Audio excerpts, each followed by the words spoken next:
Yo, Teniente General Jorge Rafael Videla. Este capítulo de nuestra historia comienza con la noche más negra de la represión. Por Dios, nuestro Señor y estos santos evangelios, desempeñar con lealtad y patriotismo el cargo de miembro de la Junta Militar. Y termina con una derrota militar que acelera el regreso definitivo de la democracia. Buenos Aires.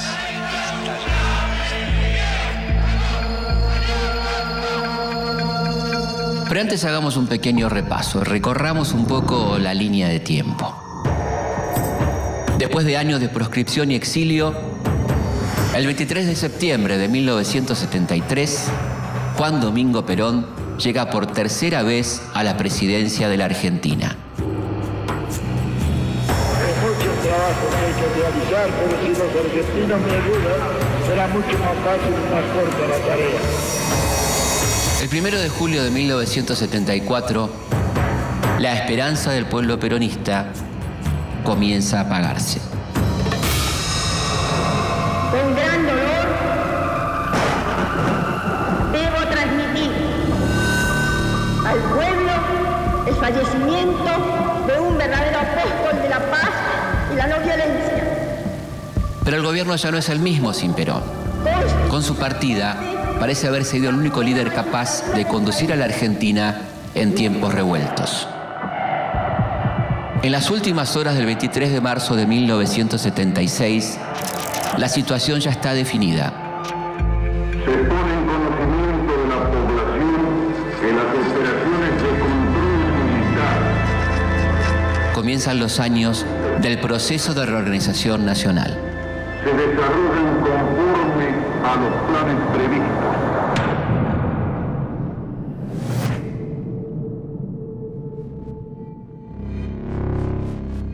Comunicado número 1 de la Junta Militar. Comunica a la población que a partir de la fecha el país se encuentra bajo el control operacional de la Junta Militar. El 24 de marzo de 1976, un nuevo golpe cívico-militar asalta al poder.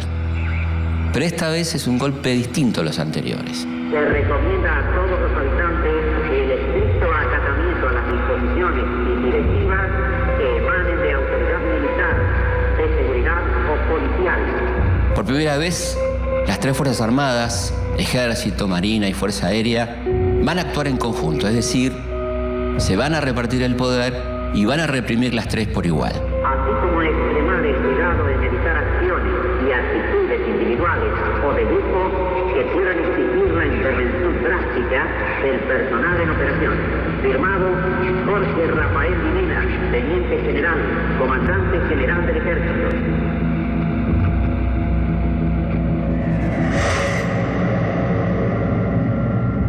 El golpe es un final casi anunciado para el gobierno de Isabel Perón, que desde hace un año está totalmente hackeado por la crisis política y económica.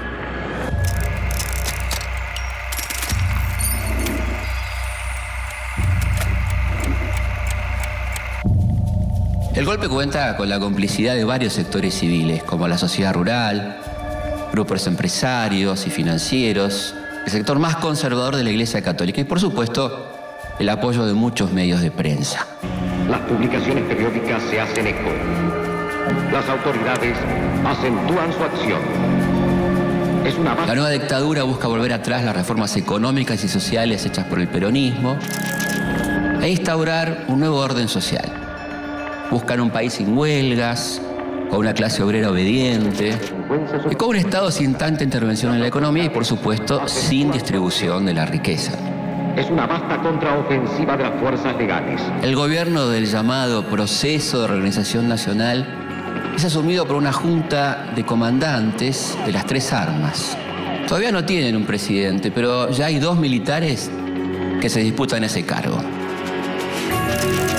Jorge Rafael Videla, nacido en Mercedes en 1925, católico ferviente y padre de 7 hijos, por su mirada esmirreada y sus rasgos afilados, el ingenio popular lo bautiza rápidamente como la Pantera Rosa.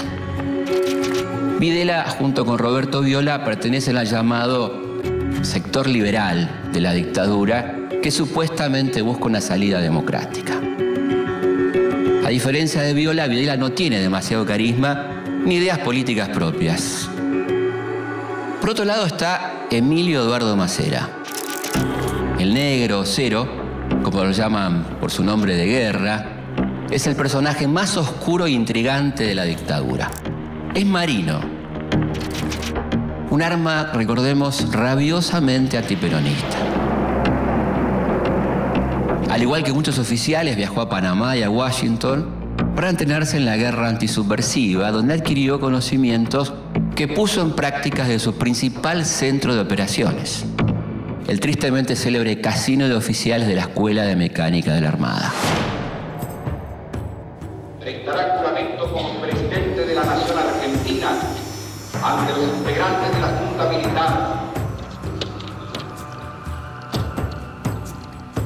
Yo, Teniente General Jorge Rafael Videla. El 29 de marzo de 1976, Videla es designado presidente provisional. Nuestro Señor y estos santos evangelios, desempeñar con lealtad y patriotismo el cargo de miembro de la Junta Militar. A partir de ese momento, Macera va a rivalizar permanentemente con él. Para 1976, las organizaciones guerrilleras están derrotadas militarmente. El operativo Independencia y el fracaso de la toma del batallón Domingo Viejo Bueno de Montechingolo fueron un golpe mortal para el ERP. Mientras que muchos de los cuadros activos de Montoneros están librados a su suerte. Pero la nueva dictadura va a usar la lucha antisubversiva como excusa para disciplinar a la sociedad a sangre y fuego. El propio Videla expone sin eufemismo los principios de su gobierno.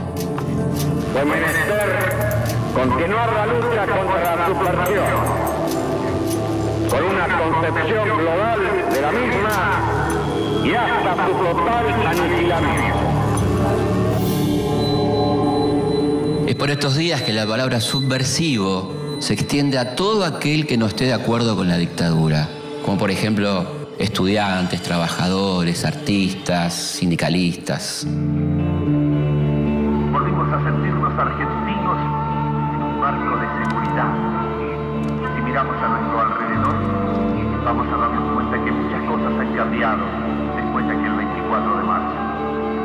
La Junta llega a un nivel tan alto de censura que considera subversiva la matemática moderna y ordena el secuestro y quema de libros solo por tener en su título la palabra Cuba. Argentina recupera su histórico camino de libertad. Como por ejemplo el famoso manual de física La Cuba electrolítica o un ensayo sobre el cubismo. Las autoridades acentúan su acción. Es una vasta contraofensiva de las fuerzas legales.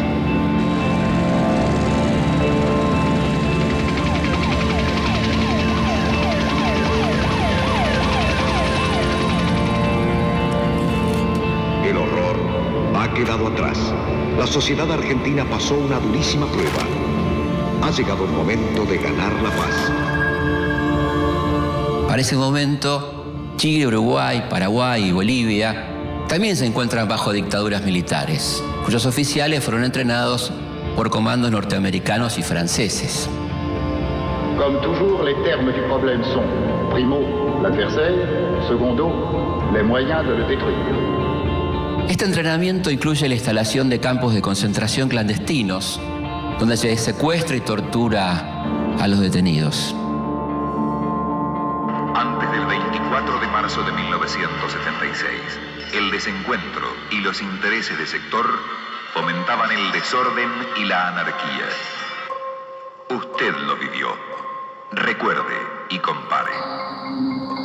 Para llevar adelante este plan, la Junta Militar divide el país en distintas zonas, subzonas y áreas. En las principales guarniciones militares, comisarías y edificios de las Fuerzas Armadas se montan centros clandestinos de detención, con salas de tortura y amplios espacios para alojar a los cientos de secuestrados que ingresan todos los días a la feroz maquinaria represiva.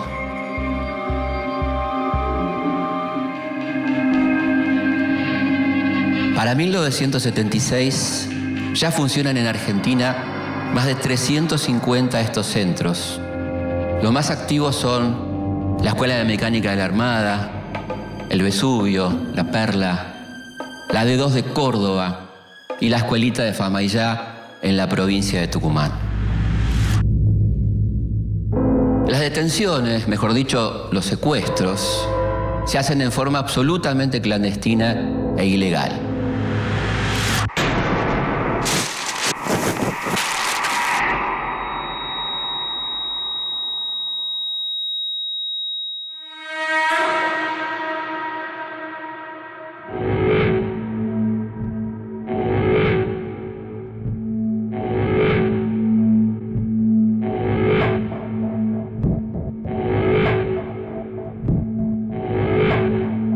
Grupos de tareas secuestran a los presuntos subversivos en sus hogares, lugares de trabajo o en la misma calle, muchas veces a plena luz del día.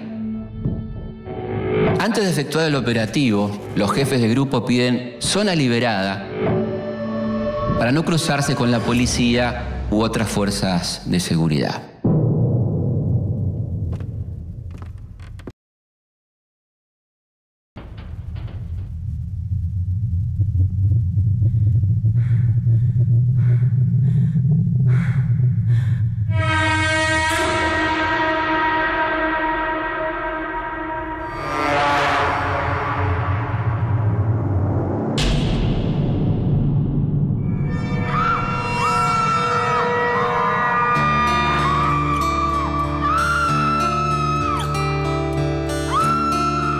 Una vez secuestrado el detenido desaparecido, es llevado a uno de los tantos centros clandestinos de detención, donde se lo tortura durante horas.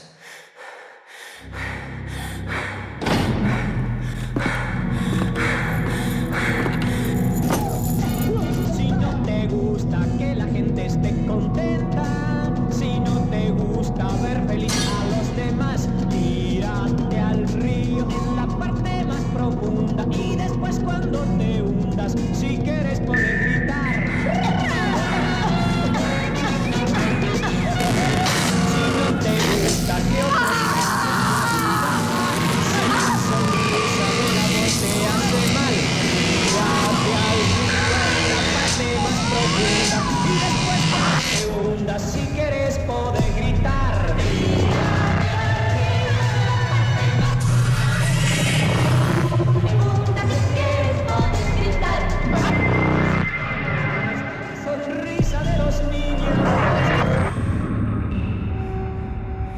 No importa que el detenido sea anciano, discapacitado o una mujer embarazada.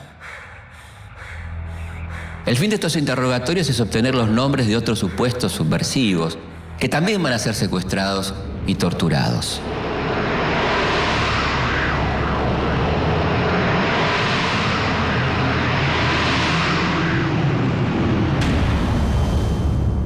Mientras se dedica a torturar, matar y asesinar, la Junta Militar busca instalar el miedo y la desconfianza en la sociedad. Desde los principales medios se invita a denunciar a todo aquel que parezca sospechoso o subversivo.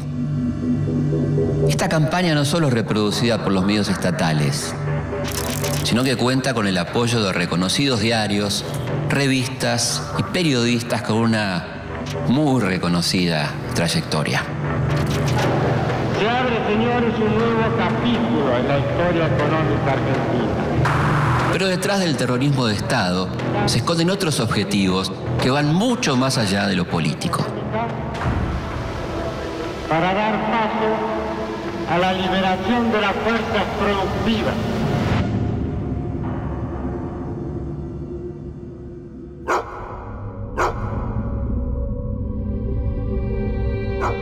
Las Fuerzas Armadas inician el proceso de reorganización de la República. Y ya con la responsabilidad del poder político en sus manos, la ofensiva se torna más integral, más eficaz. A partir de marzo de 1976, la Junta Militar despliega un aparato de represión feroz. Y la Fuerza Aérea y la Armada, que ya conocían en carne propia las heridas de esta guerra impúdica, acentúan su participación militar y contribuyen con su heroísmo a la derrota del enemigo. El país está bajo un estricto estado de sitio. En las calles los secuestros y las detenciones se realizan a plena luz del día. Todas las reuniones públicas están prohibidas. La cultura atraviesa un periodo de oscuridad. Nuestros mejores actores, directores, músicos y escritores están censurados. Muchos se van al exilio y en algunos casos también son secuestrados y asesinados. Ni al cine se puede ir, ya que las buenas películas están totalmente mutiladas o directamente prohibidas. Y las salas están saturadas de comedias familiares que elogian el accionar de las Fuerzas Armadas. De las cosas del pasado, no todas han sido mejor. Por eso hay que tener en memoria y jamás regresar al dolor. La dictadura asalta el poder con la excusa de combatir la subversión. Pero detrás hay un plan económico muy claro. Comerciar con todos los países y proyectar nuestra singularidad como Estado soberano, sin desvirtuaciones extremistas o demagógicas. Desde antes del golpe, se viene reuniendo un grupo de economistas liberales que se hacen llamar el Grupo Perrot. ¿Pero quién es Perrot? Jaime Perrot es un abogado e intelectual que oficia como líder de este grupo que busca reestructurar la economía argentina. Uno de los miembros de este grupo es designado por Videla como nuevo ministro de Economía. José Alfredo Martínez de Oz es un abogado y economista proveniente de una antigua familia tradicional. Su tío tatarabuelo fue traficante de esclavos, colaboró con los invasores ingleses y apoyó al virrey Cisneros durante la Revolución de Mayo. Su abuelo José Toribio fue el fundador de la sociedad rural. Joe, como le dicen sus amigos de la alta sociedad, es miembro del Safari Club Internacional. El día que Videla lo llama para asumir como ministro, Joe está cazando leones y elefantes en Kenia, en África. Para Martínez de Oz hay dos grandes males que impiden el desarrollo del país. Una clase obrera demasiado demandante e indisciplinada, protegida por sindicatos con mucha influencia, y una industria nacional, según él, ineficiente y poco competitiva, que depende del mercado interno y del subsidio estatal. Para Martínez de Oz, hay que dejar a la economía argentina totalmente librada a los designios del mercado y el capital especulativo. Se abre, señores, un nuevo capítulo en la historia económica argentina. El nuevo ministro asume el 2 de abril de 1976 y ya de entrada pretende arrancar de raíz los últimos 30 años de modelo de desarrollo peronista. Con una inflación anual del 450%, suspende las paritarias, congela los salarios y elimina el control de precios, lo que es un verdadero desastre para el bolsillo de los trabajadores. También corta con el proteccionismo a la industria nacional y elimina las retenciones a las exportaciones agropecuarias, lo que por supuesto beneficia directamente a los sectores más poderosos del campo. Bajo el lema "achicar el Estado es agrandar la nación", Martínez de Oz comienza a desmantelar el sector público y para poner freno a la inflación comienza a tomar deuda y reduce la emisión monetaria. Hemos dado vuelta una hoja del intervencionismo estatizante y agobiante de la actividad económica para dar paso a la liberación de las fuerzas productivas. Las políticas brutales de Martínez de Oz son solo posibles por el apoyo de Videla, que se siente personalmente identificado con su ministro. Un plan así solo puede ser impuesto por medio del terror. El plan económico no solo es impopular entre la gente común, sino que reaviva las internas dentro de las Fuerzas Armadas. El principal crítico en ese sector es el almirante Macera. Pero Macera no está solo. Con él está el ala dura del ejército, representado por Carlos Guillermo Suárez Mason y Luciano Benjamín Menéndez. Todos ellos dirigen los campos de concentración más crueles de la dictadura. Pero sin duda, el más temible de todos es la ESMA, comandado por Macera y dirigida por el vicealmirante Chamorro y el capitán Jorge Acosta, más conocido como el Tigre. En la ESMA se lleva a cabo una de las estrategias más siniestras del terrorismo de Estado. Los detenidos son cada vez más y la orden es que todos sean eliminados. Así como en otros siglos ha habido pestes que flagelaron al mundo durante mucho tiempo, así parece la humanidad de hoy asistir a una novedosa y alucinante epidemia, la voluntad de matar. Ocultar tantos cuerpos es imposible, por lo que se inventa el método del traslado. El método consiste en sedar al detenido, subirlo a un avión y arrojarlo al Río de la Plata. Los vuelos de la muerte tienen la finalidad de deshacerse de los cuerpos de los detenidos, ya que para la visión de la dictadura, sin cuerpos no hay pruebas y sin pruebas no hay delito. Es verdad, pero no toda la verdad, que esto es una guerra entre la libertad y la tiranía. Lo cierto, lo absolutamente cierto, es que aquí y en todo el mundo, en estos momentos, luchan los que están a favor de la muerte y los que estamos a favor de la vida.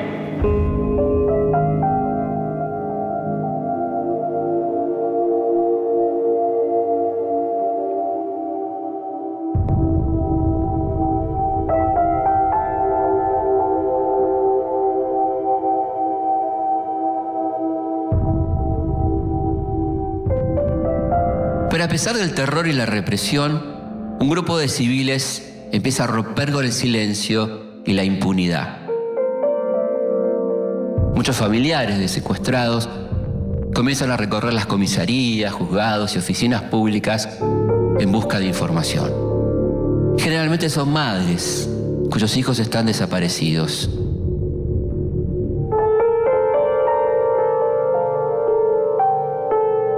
Algunas no solo buscan a sus hijos. Existen muchos casos de mujeres desaparecidas que al momento de su secuestro estaban embarazadas.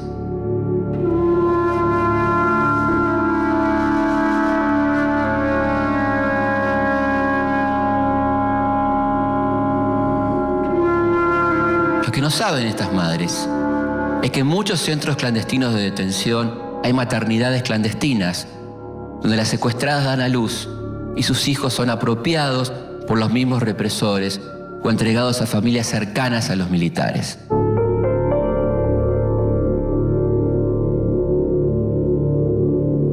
Nosotros solamente queremos saber dónde están nuestros hijos, vivos o muertos. No sabemos si están enfermos, si tienen frío, si tienen hambre. Pronto la búsqueda individual se convierte en colectiva. Mi hija estaba embarazada de 5 meses cuando se la llevaron. Mi nieto tiene que haber nacido en agosto del año pasado. El 30 de abril de 1977, distintas madres de desaparecidos se encuentran espontáneamente en la Plaza de Mayo. ¿Qué pasa, señora? Queremos nuestros hijos, que nos digan dónde están, por lo menos. Mi hijo hoy hace 15 meses. ¿Dónde están los bebés? Saber dónde están. No que los liberen. ¿Por qué no nos dicen a nosotros? Vamos, señores, circulando, por favor, vamos circulando. Como las reuniones están prohibidas, las madres comienzan a moverse en círculos alrededor de la pirámide, que así nacen las rondas de las madres de Plaza de Mayo. Yo le digo, si estas madres se hubieran preocupado por sus hijos de la misma forma que se preocupan hoy, no estarían lamentando la desaparición de sus hijos. El reclamo de los familiares de los desaparecidos comienza a inquietar a los militares, sobre todo porque comienzan a recibir la atención de periodistas extranjeros. Por eso les rogamos a ustedes, son nuestra última esperanza. Por favor, ayúdennos, por favor, son nuestra última esperanza. El gobierno dice que ustedes son mentirosas. ¿Nosotros somos mentirosas? ¿Qué? ¿Estamos mintiendo de que los hijos desaparecieron? Está todo comprobado. En el Palacio de Justicia están todos los testimonios. Tal es el caso del diario Buenos Aires Herald, el diario de la comunidad británica argentina. El Herald es uno de los pocos medios que toca el tema de los desaparecidos. El estar escrito en inglés y contar con la protección de la embajada británica le da cierta inmunidad. En la Argentina de Videla, la verdad solo puede leerse en otro idioma. Pero mientras sea desaparecido, no puede tener ningún tratamiento especial. Es un incógnito, es un desaparecido. No tiene entidad, no está. Ni muerto ni vivo, está desaparecido. Y así, mientras las madres inician su camino de lucha desde el interior de la ESMA, comienza a planearse una operación secreta que va a ser un duro golpe para este grupo que recién comienza a organizarse.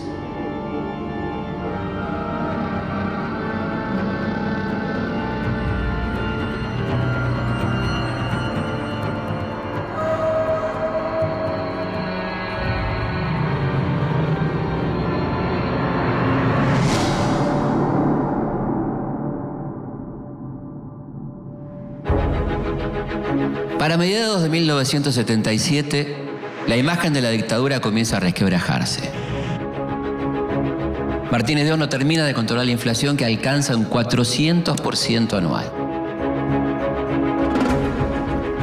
En Estados Unidos, el nuevo presidente demócrata, James Carter, condena la violación de los derechos humanos y presiona al gobierno de Videla para que regularice su situación. Por otro lado, el movimiento por los derechos humanos, y en especial las madres, comienza a generar atención en todo el mundo. A esto se suman las denuncias que hacen los cientos de argentinos exiliados. A esta altura, Emilio Eduardo Macera juega a que Videla caiga por su propio peso y que en 1978 lo encuentre a él como presidente de la nación. Macera tiene dos ases en la manga. En París instala una oficina de inteligencia a la que llama Centro Piloto, desde donde hace tareas de inteligencia sobre las actividades de los exiliados. En Buenos Aires tiene un plan mucho más siniestro.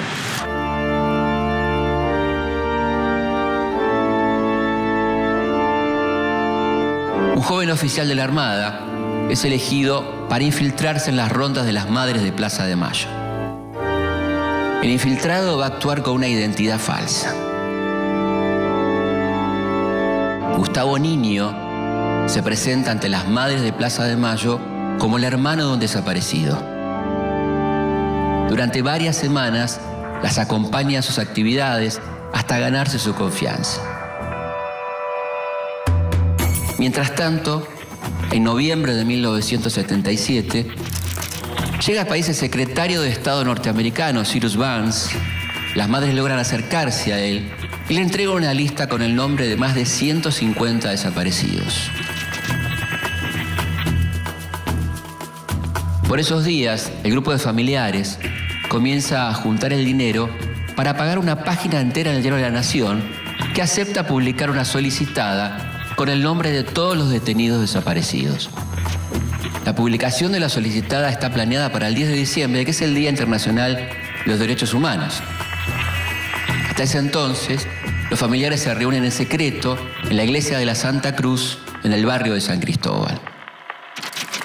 2 días antes de la publicación de la solicitada, un grupo de policías de civil intercepta a 9 personas que salen de la iglesia.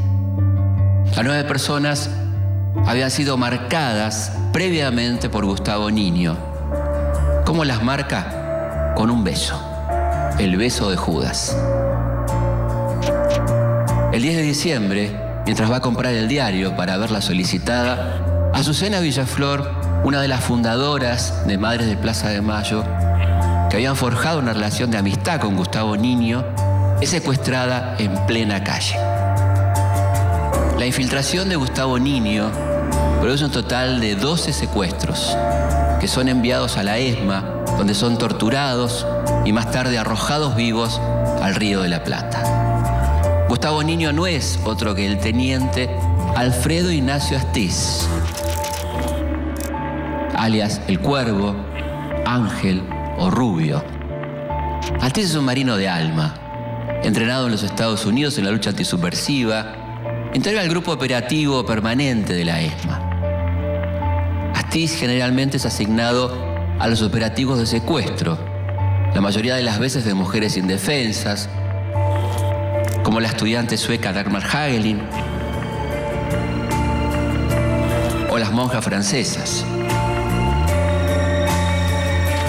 Pero esta no va a ser la única actuación deshonrosa del teniente Astiz. Todavía le resta protagonizar uno de sus actos más cobardes.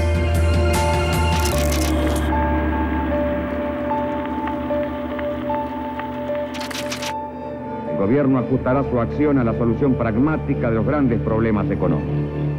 Al llegar 1978, Masera aspira a suceder a Videla, cuya política económica es criticada por todas las Fuerzas Armadas.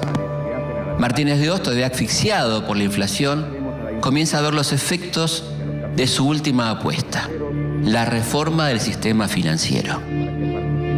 Esta ley libera las tasas de interés y permite la salida en masa de capitales al exterior, hace que comiencen a aparecer nuevos bancos y financieras cuyos depósitos están garantizados por el Estado Nacional. Brindaremos a la iniciativa privada y a los capitales nacionales extranjeros todas las condiciones necesarias para que participen con su máximo potencial y fuerza creativa en la explotación racional de los recursos. Y mientras la burbuja financiera se expande, la Junta busca limpiar su imagen ante el mundo. Para eso lanza su maniobra de propaganda más efectiva hasta el momento, el Mundial 78. En cuestión de meses, el gobierno construye estadios, hoteles y complejos deportivos que endeudan al Estado y enriquecen a los contratistas, por supuesto, asociados con los militares.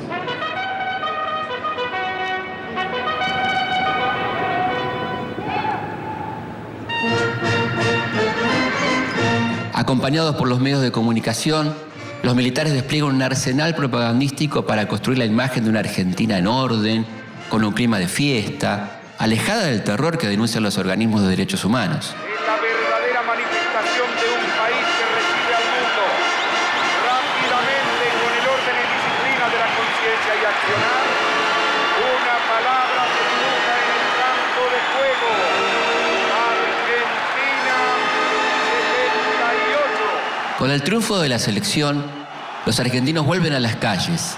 El grito de Argentina y el flamear de millones de banderas nos sirvió para descubrir que éramos y somos uno. La dictadura utiliza la alegría deportiva a su favor y exhibe las manifestaciones como señales de apoyo a su gobierno. Mundial 78. Una muestra de lo que los argentinos somos capaces de hacer. Argentina. Voluntad de los argentinos.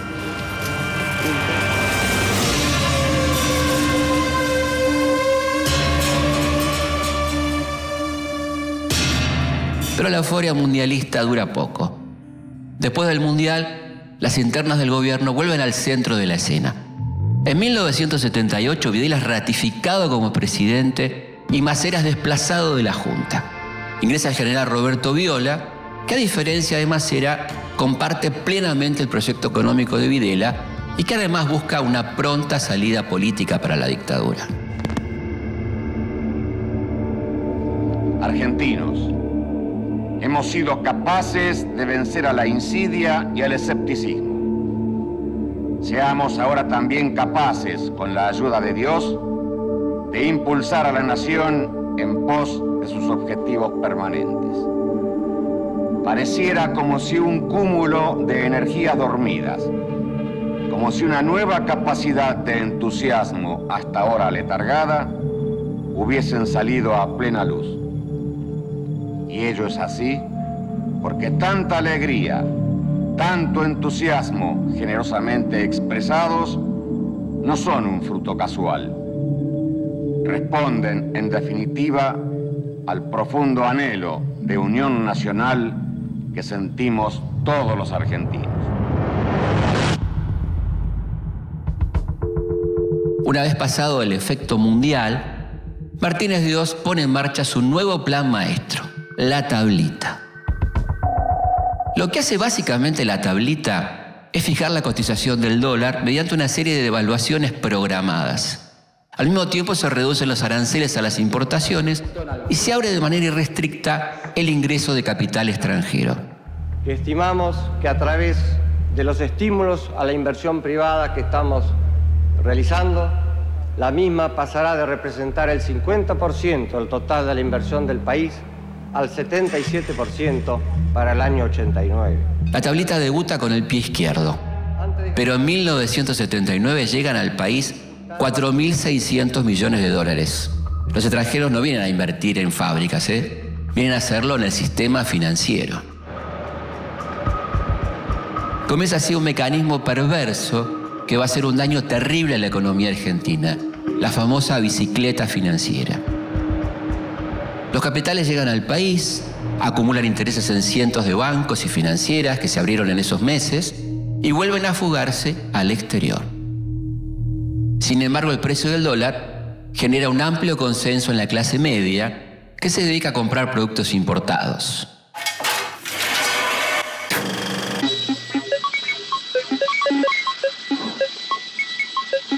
Che, Carlitos, ¿esto para qué era? En ese año comienzan a circular por la calle autos japoneses y muchos argentinos conocen Miami. Lo que pasa es que ahora con el dólar barato es un fenómeno viajar. ¿Sabes cómo nos esperan allá? Y claro, ahora se dio vuelta la tortilla. Ahora no le vamos a pedir nada a nadie. Los que ponemos los dólares somos nosotros, querida. Los argentinos. Pero mientras un país vive la breve burbuja de la plata dulce, los conflictos dentro de la Junta Militar siguen y amenazan con explotar de la manera menos esperada.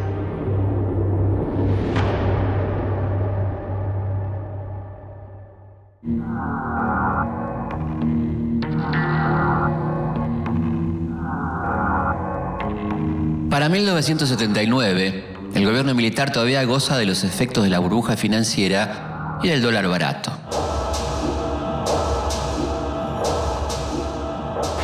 Cercado por la presión internacional, Videla accede a recibir en el país a la Comisión Interamericana de Derechos Humanos de la OEA. En septiembre de 1979 llegan los observadores. Durante su estadía visitan cárceles, toman testimonio a miles de ciudadanos que hacen largas colas para dar cuenta de los secuestros, torturas y asesinatos cometidos por la dictadura. Al terminar su visita, llevan registrados 5.000 denuncias de desapariciones. Ahí estaría incurriendo el gobierno en un acto de omisión y estaría violando los derechos de esas personas al no ejercer las facultades que tiene según la Constitución y las leyes de la República. El informe es demoledor. Para combatir su efecto, durante los festejos por el triunfo del equipo argentino en el Mundial Juvenil de Japón, la Junta reparte miles de calcomanías con el lema «Los argentinos somos derechos y humanos».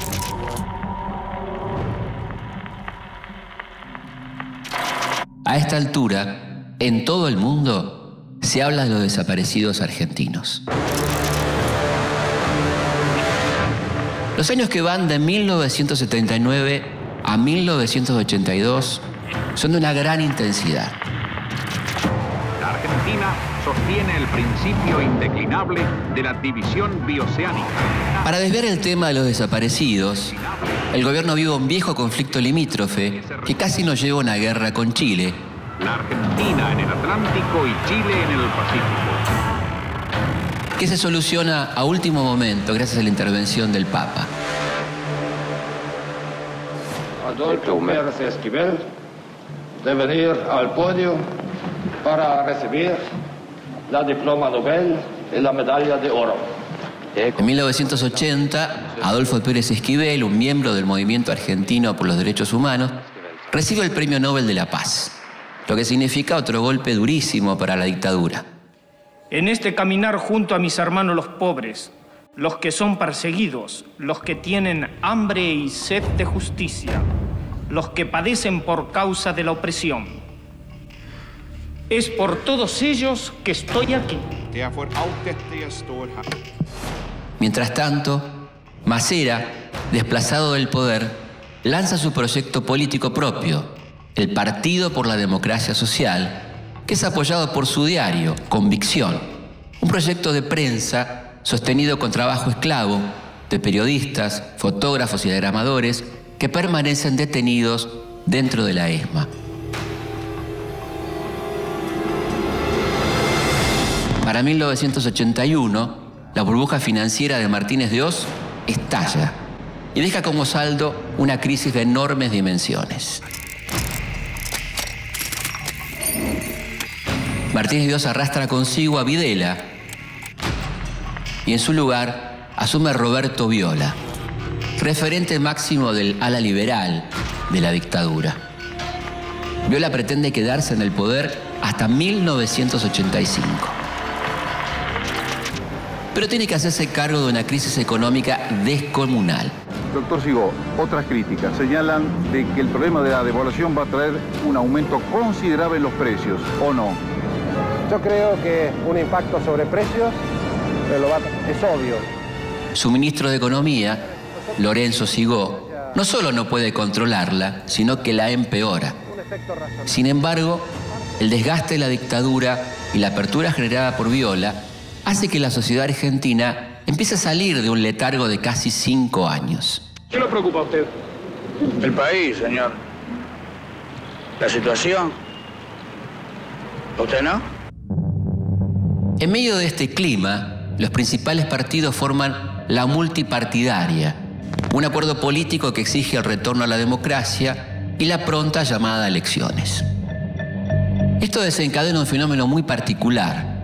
En diciembre de 1981, el sector duro del ejército da un golpe dentro del golpe, es decir, desaloja del poder a Viola y coloca en la presidencia a uno de sus hombres. En el Día de la Patria, buenos días. Leopoldo Fortunato Galtieri es un militar duro. Por su elevada estatura, sus ojos claros y su fluido contacto con la Casa Blanca, se siente un general norteamericano. Galtieri llega a la presidencia con la intención de levantar la imagen del ejército. Para eso comienza a planear acciones militares a gran escala. Si así lo hiciere, Dios y la patria me lo demanden. Para congraciarse con la administración Reagan, el presidente ofrece el servicio de los represores en países como Nicaragua, Honduras, El Salvador y Guatemala. A todo esto, el 30 de marzo de 1982 se produce la más importante movilización obrera hecha contra la dictadura. Miles de trabajadores marchan a la Plaza de Mayo bajo la consigna paz, pan y trabajo. La marcha es ferozmente reprimida. Galtieri necesita recuperar el apoyo de la población y para eso pone en marcha su estrategia bélica más arriesgada. Compatriotas, hemos recuperado, sin rencores, pero con la firmeza que las circunstancias exigen, las islas australes que integran por legítimo derecho el patrimonio nacional. El 2 de abril de 1982, las tropas de la Armada Argentina llegan hasta Puerto Stanley. Tras un breve combate, toman el control del lugar. Hoy, 2 de abril, recién hemos comenzado con nuestra actitud.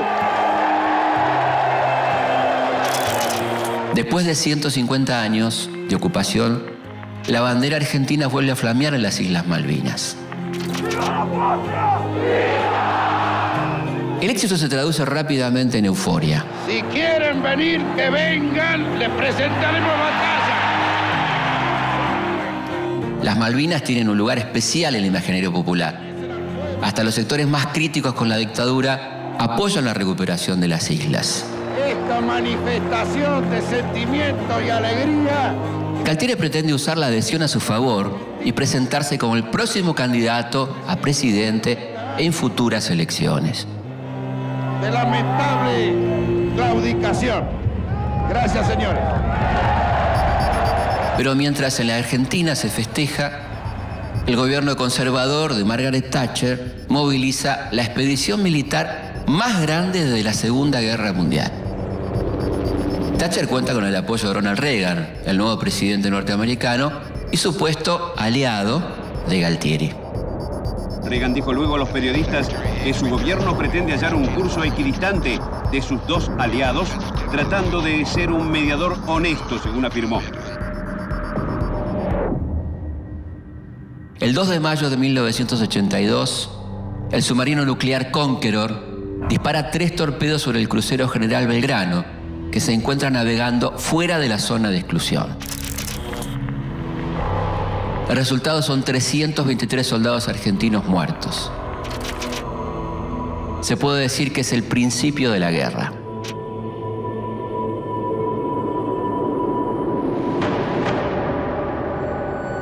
Pronto la superioridad bélica y la experiencia de combate de los británicos comienza a hacer estragos en la tropa argentina, que a pesar de su poco entrenamiento y su inferioridad de recursos defiende sus posiciones con un valor que sorprende a sus propios enemigos. Al igual que durante el Mundial de Fútbol, el sentimiento nacional vuelve a ser manipulado. Con noticias muchas veces falsas, los medios de comunicación construyen una guerra victoriosa muy distinta a lo que pasa en la realidad. Quiero decir que son flores que nos pueden ayudar a ganar esa guerra. Hasta así ayudamos, con esa flor también estamos ayudando a ganar esta guerra que tenemos que ganar. Salga a la calle, busque una de las alcancías, véngase hasta Argentina Televisora Color, haga algo. Conmovidos por la labor heroica de los soldados, el país entero se moviliza y desde el gobierno se organizan colectas solidarias para enviarles víveres y hasta dinero que nunca llegan a destino. 8:23 de la mañana se repite el ataque contra Puerto Argentino con mucha mayor intensidad. Ahora el tiroteo es mucho más intenso y se ve que además otro de los blancos es el mercante argentino que está en la bahía. Después de más de 40 días de intenso combate, las tropas británicas recuperan el control de las islas.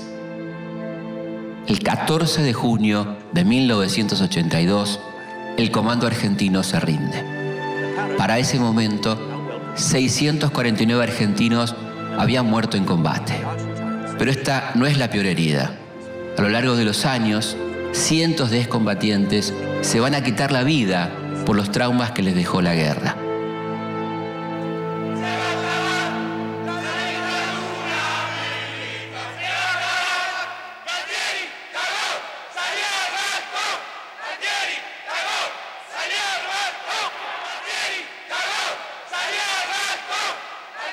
La derrota obliga a Galtieri a dejar su cargo y en su lugar asume como presidente Reinaldo Vignone. Vignone no cuenta con el apoyo de la Fuerza Aérea ni de la Armada, al punto tal que ambas fuerzas abandonan la Junta Militar. Por esos días Vignone designa al frente del Banco Central a un joven economista cordobés. Se trata de Domingo Felipe Cavallo.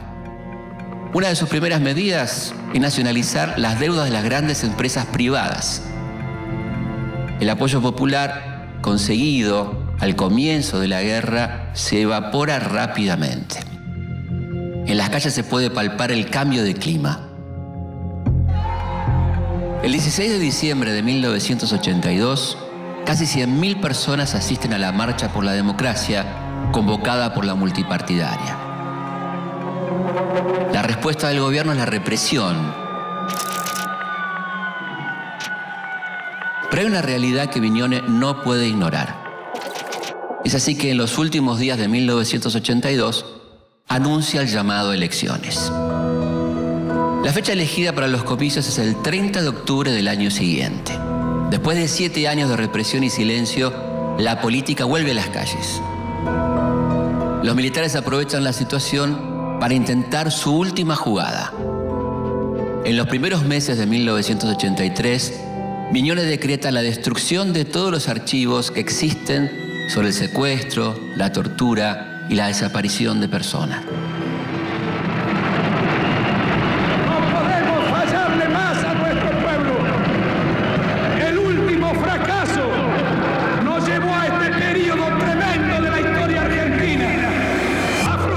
tema sobre juzgar o no a los militares se vuelve una de las principales discusiones de campaña y va torciendo la balanza a favor del candidato radical Raúl Alfonsín.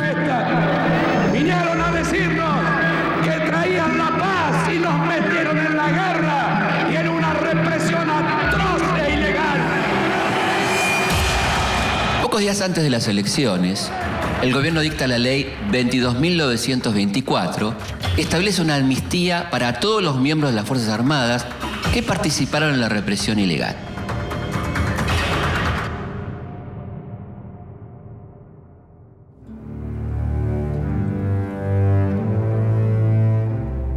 A pesar de este intento por mantener la impunidad, el camino a la recuperación de la democracia ya está iniciado. En 1983, los argentinos vuelven a votar. El país ya tiene un nuevo gobierno democrático. Pero 7 años de dictadura dejaron heridas permanentes. Queremos a todos, no los queremos a uno, a mi hijo. Yo quiero a todos los hijos de todas las mujeres. ¿Cuántos son ustedes? Miles de mujeres, miles en todo el país, miles. 30.000 desaparecidos, 700 muertos en Malvinas, la industria nacional herida de muerte, la riqueza cada vez más concentrada y una deuda externa multiplicada por 6. Queremos saber dónde están. Nos han quitado lo más preciado que puede tener una madre o su hijo. Angustia porque no sabemos si están enfermos, si tienen frío, si tienen hambre. No sabemos nada. Y desesperación, Señor, porque ya no sabemos a quién recurrir. Es por eso que podemos decir que los años de la dictadura fueron la noche más negra de nuestra historia. Muchas de sus consecuencias las vamos a terminar de ver 25 años después.